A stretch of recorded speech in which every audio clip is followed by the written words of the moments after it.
The diplomatic warning. First contact goes wrong. Captain Marcus Reed stood on the bridge of the UES Thunderbolt, watching the massive alien vessel through the main view screen.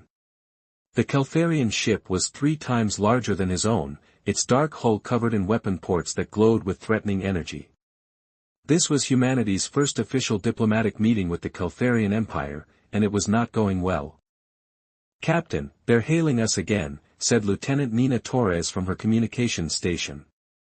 Her young face showed worry, but her voice remained steady. She had been Reed's communications officer for 2 years, and he trusted her completely. "Put them through, Nina," Reed replied, straightening his blue uniform. He had hoped this meeting would establish peaceful relations between Earth and the Caltharian Empire. Instead, it felt more like a trial. The ultimatum delivered. The view screen flickered, showing the face of Ambassador Theron Vex. The Caltharian had pale gray skin, large black eyes, and a thin mouth that never seemed to smile. Behind him, Reed could see other Caltharian officials watching with cold interest. "Captain Reed," Ambassador Vex said, his voice carrying no warmth. "Have you considered our generous offer?" Reed kept his face calm, though anger burned inside him. "Ambassador, what you've presented isn't an offer. It's a demand for Earth's complete surrender." "Surrender is such an ugly word," Vex replied. "We prefer to call it integration into the Caltharian Empire. Your species would benefit greatly from our protection and guidance." "Protection from what?" Reed asked. "We've been peaceful in all our contacts with other species. The Empire's true nature." Vex's black eyes seemed to glitter. "Captain, you are naive. The galaxy is dangerous. There are species that would destroy humanity without a second thought. Only under Caltharian rule can your people survive."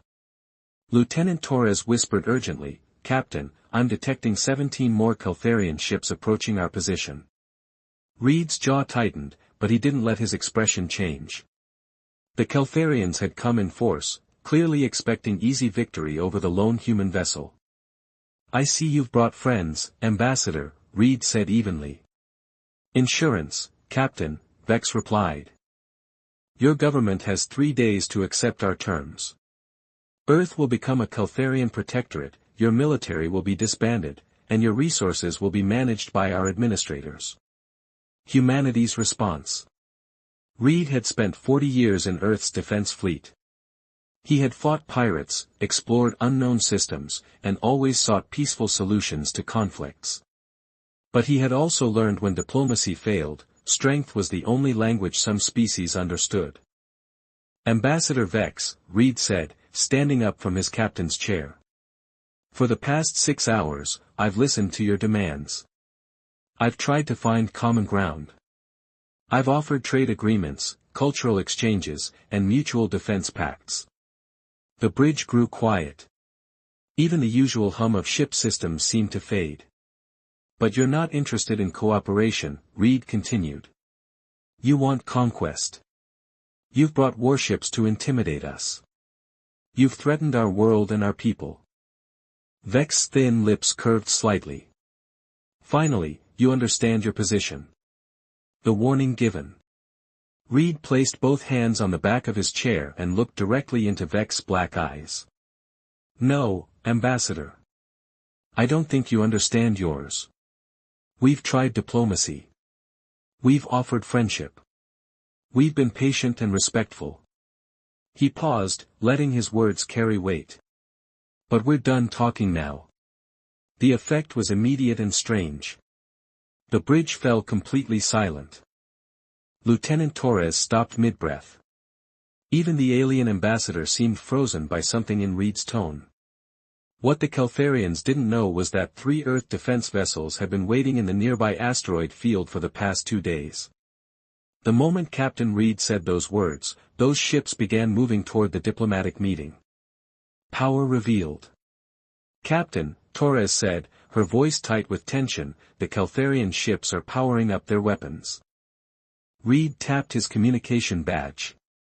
"Commander Phillips, are you in position?" A confident voice answered immediately. Ready when you are, Captain. The Valor and Phoenix are standing by. Ambassador Vex's expression changed from smug confidence to confusion. Captain, our sensors detect no other human vessels in this system. That's correct, Reed replied with a slight smile. They're not in this system. At that moment, space itself seemed to ripple behind the Caltharian fleet. 3 human ships appeared from nowhere, not through jump drives or normal space travel, but through technology the aliens had never seen before. The galaxy takes notice. The Caltharian bridge erupted in shocked voices. Vex's black eyes went wide as he realized his 18-ship advantage had just become a 15-4 disadvantage, with unknown human technology that could move vessels instantly across space. Impossible, Vex whispered. Space folding technology was theoretical. Reed agreed. Now, Ambassador, shall we discuss those trade agreements I mentioned? The view screen showed the Caltharian warships quickly powering down their weapons. The threat was over before it truly began. What neither Reed nor Vex knew was that this moment would echo across the galaxy. Within hours, every major species would hear about humanity's first diplomatic warning.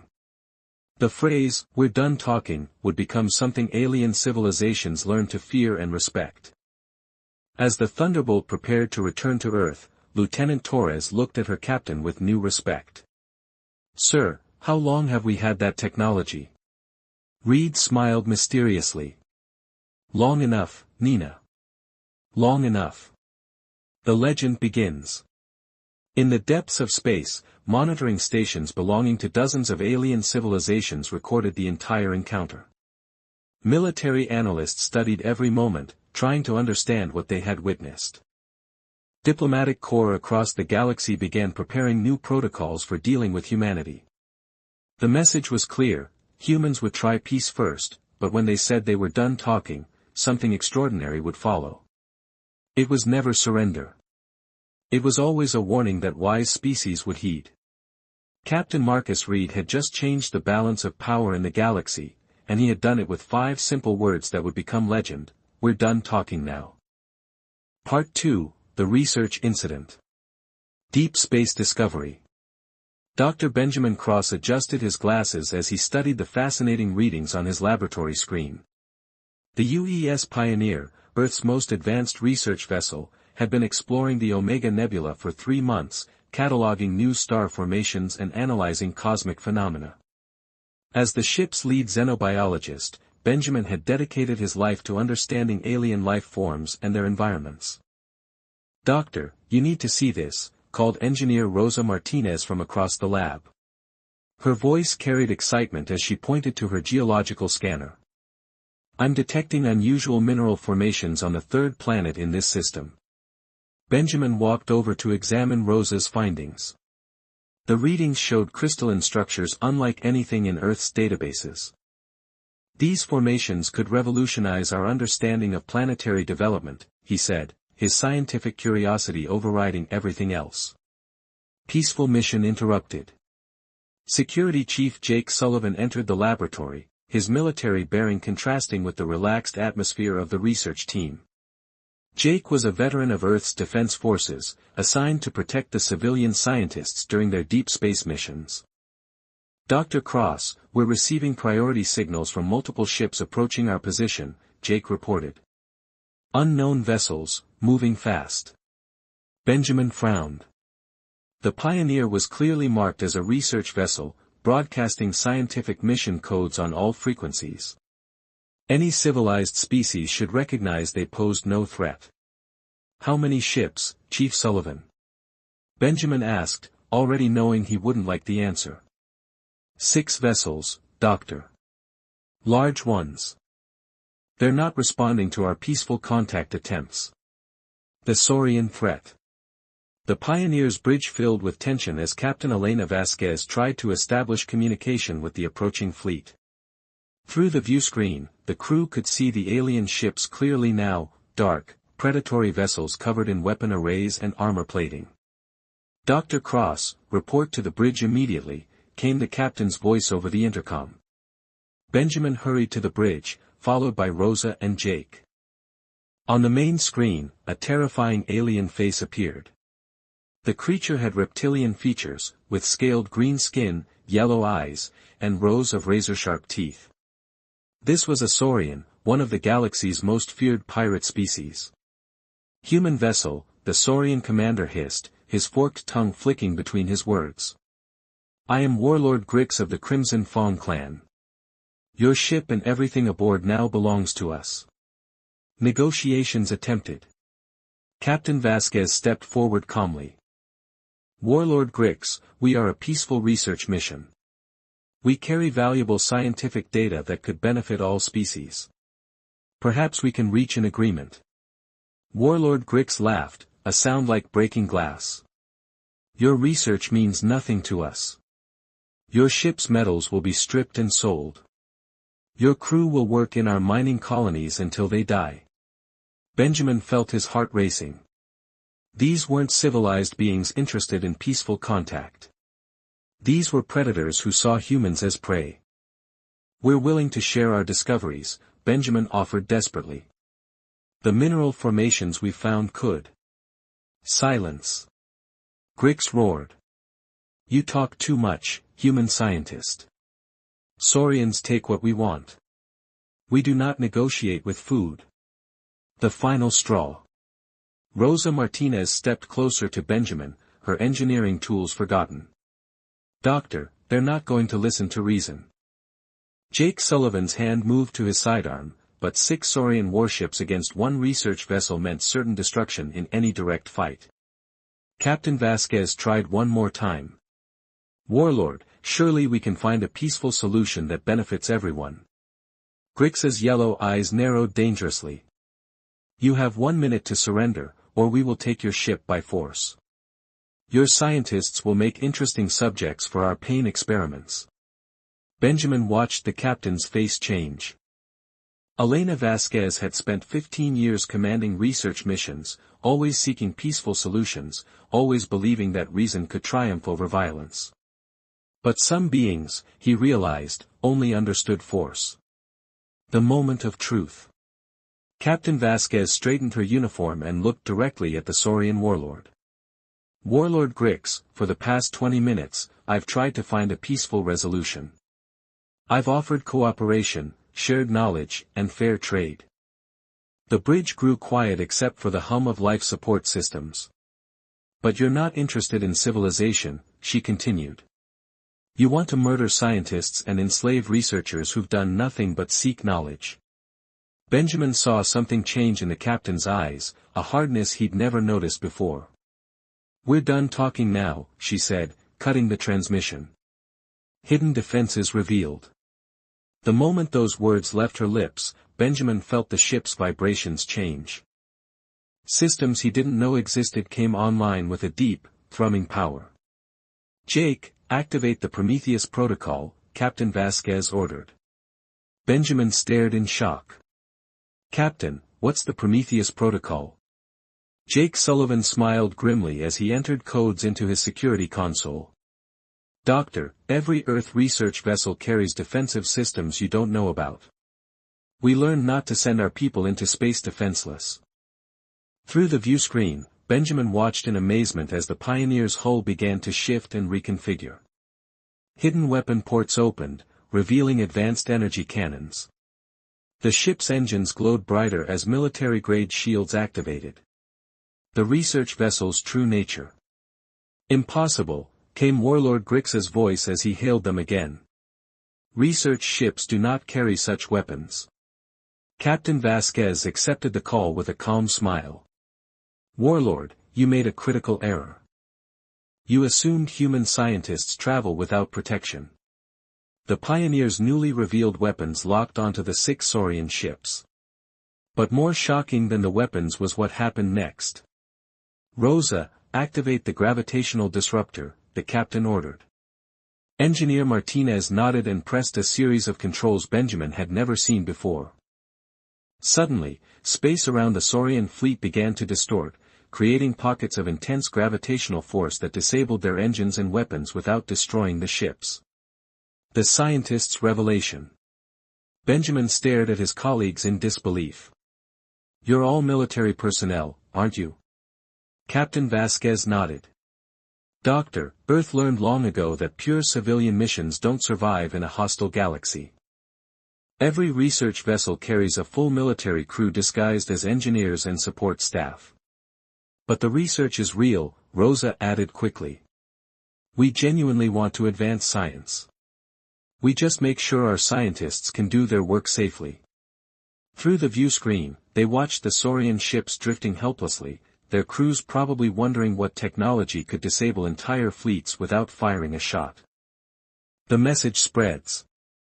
Jake Sullivan monitored the emergency frequencies as the Saurian ship sent distress calls to their home fleet.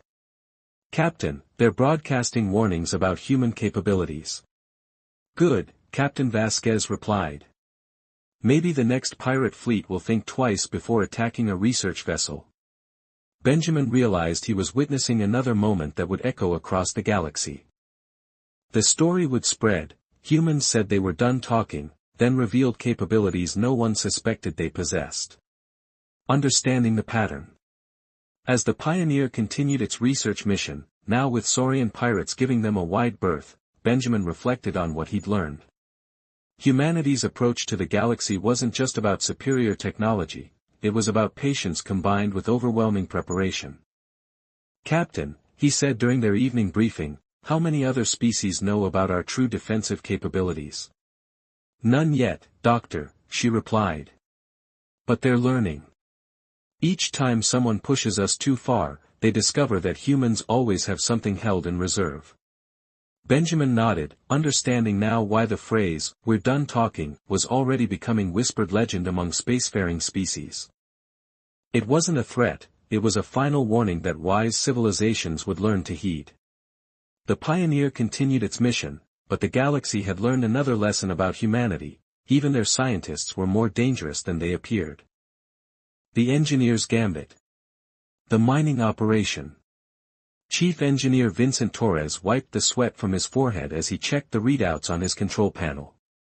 The mining vessel Prometheus had been extracting rare quantum crystals from the asteroid field in the Vega system for 6 months now. The work was dangerous but profitable, and the crystals were essential for humanity's new jump drive technology. Chief, called out mining foreman Jake Sullivan from across the operations deck, we've got company incoming. 3 ships, unknown configuration. Vincent looked up from his calculations, his dark eyes narrowing with concern. At 38, he had spent 15 years working in the most dangerous mining operations across human space. He had dealt with equipment failures, solar storms, and even pirate attacks, but something about Jake's tone made him worry. Put them on screen, Vincent ordered, walking toward the main display. The 3 ships that appeared were sleek and predatory, painted in the distinctive red and black colors of the Syndicate. Vincent's jaw tightened. The Syndicate wasn't just any pirate organization, they were a confederation of criminal species that controlled illegal mining and smuggling operations across 12 sectors. The Syndicate arrives. The lead ship opened a communication channel, and the face that appeared on screen made Vincent's blood run cold. Corvin Blackstar, the most notorious Syndicate captain in known space. His cybernetic implants gleamed against his scarred face, and his mechanical eye glowed red as it focused on Vincent. Well, Corvin's voice crackled through the speakers, if it isn't the famous human mining operation we've been hearing about. I am Captain Corvin Blackstar, and this system now belongs to the Syndicate. Vincent stepped forward, crossing his arms over his chest. Captain Blackstar, this is a legally registered mining operation under galactic commerce laws. You have no authority here.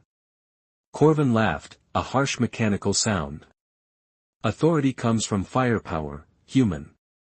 My ships carry enough weapons to turn your little mining platform into space dust. Your choice is simple, surrender the quantum crystal stockpile and your mining equipment, or we take them from your wreckage. The stakes rise. Behind Vincent, his crew of 20 miners and technicians watched nervously. They were not soldiers, just workers trying to make a living in the dangerous frontier of space. The Prometheus was a mining vessel, not a warship. Its only weapons were mining lasers designed to cut through rock, not fight military-grade pirates. "Captain," Vincent said, keeping his voice steady, "we're willing to negotiate. Perhaps we can work out some kind of arrangement that benefits both parties." "Negotiate?" Corvin's cybernetic eye flashed brighter. "You misunderstand the situation. This isn't a negotiation. This is a takeover. You have 10 minutes to begin transferring your quantum crystal inventory to our cargo holds, or we start shooting." Mining Foreman Sullivan stepped up beside Vincent. "Chief, we've got maybe 2 tons of processed crystals in storage. That's worth millions of credits." Vincent nodded grimly. The quantum crystals weren't just valuable, they were strategic resources that humanity needed for their expanding fleet. Losing them to pirates would be a disaster that would affect dozens of colonies. The engineer's mind at work. "Captain Blackstar," Vincent said, "you're asking us to hand over 6 months of work and resources worth more than most planets' annual budgets. Surely you can understand that we need time to consider such a significant decision." Corvin's scarred face twisted into a sneer. "Time is a luxury you don't have, human. 5 minutes now, or we reduce your platform to debris and take the crystals from the wreckage." Vincent looked around at his crew, seeing the fear in their eyes but also something else, trust. They believed he would find a solution, just as he always had when equipment failed or disaster struck. He had earned their confidence through years of solving impossible problems with creative engineering solutions. "Jake," he said quietly to Sullivan, "remember the resonance frequency tests we ran on the asteroid core last month?" Sullivan's eyes widened with understanding. "You mean the harmonic cascade effect?" "Chief, that was just theoretical. We never actually tested it." "Sometimes," Vincent replied with a grim smile, "theory has to become practice very quickly." The final warning. Vincent turned back to face Corvin on the screen. "Captain, I've tried to be reasonable. I've offered to negotiate. I've shown respect for your position even though you've shown none for the lives of my crew." His voice grew quieter, and experienced space workers throughout the sector would later say they recognized the tone. "But I'm afraid we're done talking now." The effect on the syndicate captain was immediate confusion, but across subspace communication networks, other species began to pay attention. The phrase had become legendary among those who traveled the star lanes. "Done talking?" Corvin laughed harshly. "Then you surrender.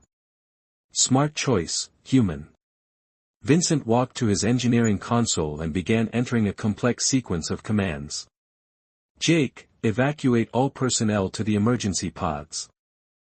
We're about to give Captain Blackstar a demonstration of human engineering. The cascade effect." "What are you doing?" Corvin demanded as he watched the human crew quickly moving to evacuation stations. Vincent's fingers flew over the controls, adjusting mining laser frequencies and power outputs. "Something we discovered by accident during our deep core drilling operations. It turns out that quantum crystals have a very interesting property when exposed to specific harmonic frequencies." The mining lasers, normally used to cut through solid rock, began to emit a strange resonating hum. The frequency was barely audible, but it penetrated deep into the asteroid where tons of raw quantum crystals lay embedded in the rock. "Chief," Sullivan called from the evacuation bay, "resonance cascade is building. We've got maybe 30 seconds before the harmonic effect reaches critical mass." Vincent ran toward the evacuation pods as the entire asteroid began to vibrate. "Captain Blackstar," he called over his shoulder, "you wanted our quantum crystals. You can have them all at once." The chain reaction. The harmonic frequency reached the critical threshold, and every quantum crystal in the asteroid began to resonate in perfect synchronization. The effect was like nothing anyone in the sector had ever seen. The asteroid didn't explode, it sang. The resonance wave spread outward at near light speed, and when it reached the syndicate ships, their own quantum crystal power cores began to resonate in response. The effect was immediate and catastrophic for the pirates. Their weapons systems overloaded, their engines shut down, and their ships drifted helplessly as the harmonic cascade disrupted every quantum-based system they possessed. From the safety of the emergency pods, Vincent and his crew watched as the 3 syndicate ships became floating derelicts in a matter of seconds. Impossible. Corvin's voice crackled over the failing communication system. No species has weaponized quantum resonance. Vincent activated his pod's transmitter. Captain, we didn't weaponize anything. We just used the tools we had available. That's what engineers do. The aftermath. Within hours, galactic patrol vessels arrived to arrest the disabled pirates. The quantum cascade effect had been detected across 3 star systems, and every major power wanted to know how humans had achieved such a feat. As rescue ships collected Vincent and his crew, word of the encounter spread through the galaxy's communication networks. Once again, a human had said they were done talking, and the results had exceeded everyone's expectations. The Prometheus was a total loss, but the crew survived, and the Syndicate's expansion into human mining operations came to an abrupt end. More importantly, the demonstration of human engineering ingenuity sent a clear message across the galaxy: underestimating humanity's technical abilities was a dangerous mistake. Captain Corvin Blackstar, when later interviewed by Galactic Patrol investigators, could only repeat, they turned their mining equipment into a weapon that disabled 3 warships. How do you fight people who can do that? The Admiral's last stand, the end. Earth's final hour. Admiral Jonathan Pierce stood on the bridge of the Orbital Defense Station Guardian Prime, watching through the massive viewport as the largest alien fleet in galactic history approached Earth. 12 different species had united for one purpose: to claim humanity's home world for themselves. The massive armada stretched across space like a dark cloud, over 300 warships of various designs and sizes. Admiral, reported Captain Diana Foster from the tactical station, the Coalition fleet has stopped just outside our defense perimeter. They're hailing us. Jonathan nodded grimly. At 61, he had commanded Earth's orbital defenses for 12 years, but he had never faced odds like these. The combined alien fleet outnumbered Earth's defenders 10-1, and many of the enemy vessels were larger and more heavily armed than anything in the human fleet. Put them through, Captain. The main screen flickered to life, showing not one alien commander but 5.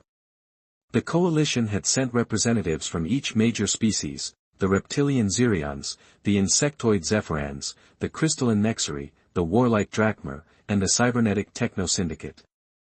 The ultimate demand. High Commander Zex of the Drachmer spoke first, his scarred face twisted with arrogance. Admiral Pierce, I am authorized to speak for the Grand Coalition. Your species has become too dangerous to remain free. Earth will be occupied, and humanity will be relocated to designated containment worlds. Jonathan kept his expression neutral despite the rage building inside him. Containment worlds? You mean prison planets? Call them what you wish, replied Nexus Prime, the crystalline being whose body pulsed with cold light. Humans have demonstrated technologies that threaten the balance of galactic power. Your space-folding capabilities, your quantum resonance weapons, your gravitational pulse systems. Such power cannot remain in the hands of a single species. Captain Foster stepped forward. Admiral, they're demanding complete surrender. No negotiations, no compromise. The Xerian representative, Commander Thane, leaned forward on the screen. We have learned from previous encounters with your kind. When humans say they are done talking, unexpected things happen. This time, we come prepared for any surprise. The desperate gambit. Jonathan looked around the bridge at his crew. These men and women had served with him through countless crises, and now they faced the ultimate test. Earth's population of 8 billion people depended on what happened in the next few minutes. Coalition commanders, Jonathan said, you're asking us to surrender our freedom, our homes, our very way of life. Surely you understand that we need time to consider such a momentous decision. Time is precisely what you do not have, growled Commander Thane. Your reputation for hidden capabilities has made the Coalition nervous. We will not allow you the opportunity to reveal another surprise weapon. The Zephyrin delegate, whose compound eyes glittered with malevolent intelligence, added, our combined fleet includes the most advanced sensor arrays in the galaxy. We have scanned every inch of this system. There are no hidden human ships, no cloaked vessels, no reinforcements coming through jump space. Jonathan nodded slowly. You're right. There are no hidden ships. No reinforcements. No secret fleets waiting to save us. The alien commanders looked pleased at this admission, but Jonathan's crew recognized something in his tone that the aliens missed. The final declaration. Admiral, Captain Foster said quietly, Earth Command is requesting status. The President is standing by for your report. Jonathan never took his eyes off the alien fleet displayed on the tactical screen. 8 billion human lives hung in the balance, and the enemy had every advantage except one. They still didn't truly understand what humanity was capable of when pushed to the breaking point. Coalition commanders, he said, his voice carrying across subspace to every ship in the massive fleet, I've listened to your demands. I've considered your overwhelming superiority in numbers and firepower. I've acknowledged that you've learned from previous encounters with my species. He paused, and something in that pause made the alien commanders lean forward despite themselves. But I'm afraid we're done talking now. The moment of truth. The effect was immediate but different this time. Instead of revealing hidden ships or secret weapons, something far more dramatic began to happen. The space around Earth itself began to change. Impossible, shouted Commander Thane as his sensors detected massive energy readings from the planet below. What are you doing? Jonathan smiled, but there was no warmth in it, only the terrible certainty of a species that had finally decided to reveal its true nature. Coalition commanders, you've made one critical error in your calculations. You assumed Earth was just another planet that humanity colonized. The energy readings spiked off every sensor in the fleet as something unprecedented began to happen. The planet Earth, all 97 septillion kilograms of it, began to move. The ultimate revelation. You're moving your entire planet. Nexus Prime's crystalline form blazed with shocked light. That's impossible. No species has the technology to relocate a planetary mass. You're right, Jonathan replied calmly. No species has that technology. But then again, Earth isn't just any planet, and humans aren't just any species. Through the viewport, the impossible sight continued. Earth, with its blue oceans and white clouds, was slowly but unmistakably changing position relative to the Sun. The massive alien fleet, which had been positioned to blockade the planet, suddenly found themselves facing empty space as Earth simply moved away from them. How, was all Commander Zex could manage to say. Jonathan's expression grew serious. Coalition commanders, let me share something that very few species in the galaxy know. Earth isn't humanity's home world. We didn't evolve here. We built it. The truth unveiled. The alien fleet hung motionless in space, their commanders too stunned to respond as the implications of Jonathan's words sank in. Captain Foster stepped up beside her admiral, pride evident on her face as she watched their impossible home continue its stately movement through space. Earth is the greatest engineering project in galactic history, Jonathan continued. Every mountain, every ocean, every continent was designed and constructed by human ancestors over thousands of years. The planet itself is our ultimate starship, our mobile fortress, our final refuge. Commander Thane's scales had turned pale gray with fear. A constructed planet? That would require technology beyond anything the galaxy has ever seen. Beyond anything the galaxy has seen so far, Jonathan corrected. The same ancestors who built Earth also scattered us across the stars, leaving us to grow and develop until the day we might need to reveal what we really are. The new understanding. As Earth continued its impossible journey, moving with the grace of a ship despite its planetary mass, the coalition fleet began to break formation. Ships that had seemed invincible moments before now appeared tiny and insignificant compared to a species that could relocate worlds at will. Admiral Pierce, came a new voice over the communication channel. It was Grand Admiral Corvex of the Altarian Republic, a species that had remained neutral in the coalition against humanity. The Altarian Republic formally requests to withdraw from this engagement. We were not aware of the true nature of your species. One by one, other commanders began to echo the same sentiment. The Techno-Syndicate fleet powered down their weapons. Even the warlike Drakmar seemed uncertain how to proceed against an enemy that could relocate planets. Coalition commanders, Jonathan said, his voice now carrying the weight of revealed truth, humanity doesn't want to fight. We never wanted to fight. The resolution. Commander Thane, his voice subdued, asked, What do you want from the galaxy? The same thing we've always wanted, Jonathan replied.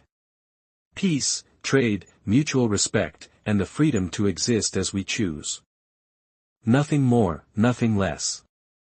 As the great blue planet continued its majestic movement through space, carrying 8 billion humans and their impossible civilization, the largest military fleet in galactic history began to disperse.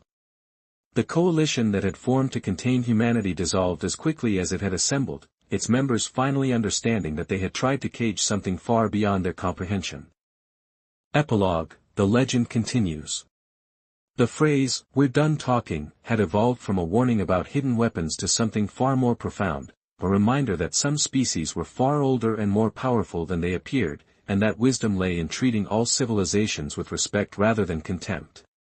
Earth continued its journey through the cosmos, no longer bound to any single star system, free to travel the galaxy as its builders had always intended. And whenever diplomatic situations grew tense, when alien species began to make demands backed by threats of force, representatives across the galaxy would remember the day humanity moved their world and choose negotiation over confrontation. The legend of humanity's true nature spread to every corner of known space, ensuring that the next time someone said, "We're done talking," everyone would listen very carefully to what happened next. The end.